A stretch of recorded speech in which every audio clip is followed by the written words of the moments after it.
अल्पवयीन मुलींच्या हत्येप्रकरण जलद गती न्यायालयात चालवण्याची प्रक्रिया सुरू असून प्रकरणात विशेष अभियोक्त्याची नियुक्ती केली जाणार असल्याचं ठाणे पोलिसांनी सांगितलं। कल्याण येथील अल्पवयीन मुलीला विशाल गवळी यानं राहत्या घरात हत्या केली। हत्येनंतर त्याची पत्नी साक्षी घरी आली। विशालनं तिला घरात घडलेली घटना सांगितली। विशालनं पत्नी साक्षीच्या साह्यानं रात्रीच्या वेळेस घरातील मृतदेहाची विल्हेवाट लावण्याची योजना आखली। घरात पडलेलं रक्त दोघांनी साफ केलं। त्यानंतर त्यानं रिक्षाचालक मित्राला संपर्क साधून घरी बोलावलं। मृतदेह असलेली बॅग रिक्षेत ठेवण्यात आली।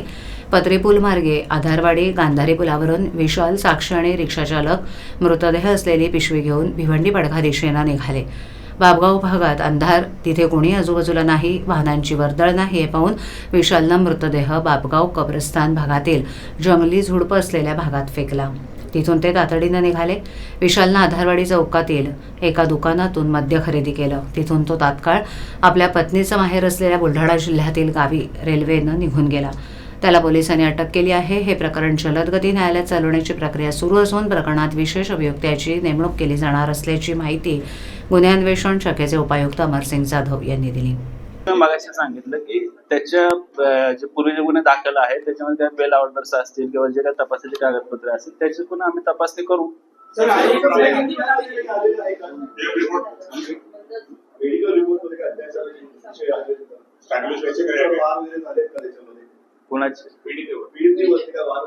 त्या गोष्टी आता सगळ्या तपासात येतील ना।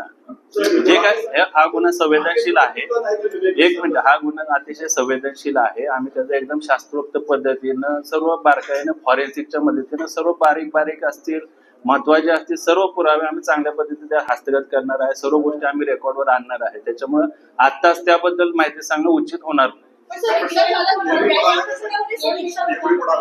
त्या सर्व गोष्टी तुम्हाला नंतर तपासामध्ये स्थानिक पोलीस स्टेशन माहिती देईल त्याबद्दल जे काय असेल। आता जे 1190/24 मध्ये जे कलम लावलेले आहे, तपासात अधिकचा काही पुरावा निष्पन्न झाला तर त्या अनुषंगाने कायदेशीर कारवाई अधिकची कलम आम्ही लावून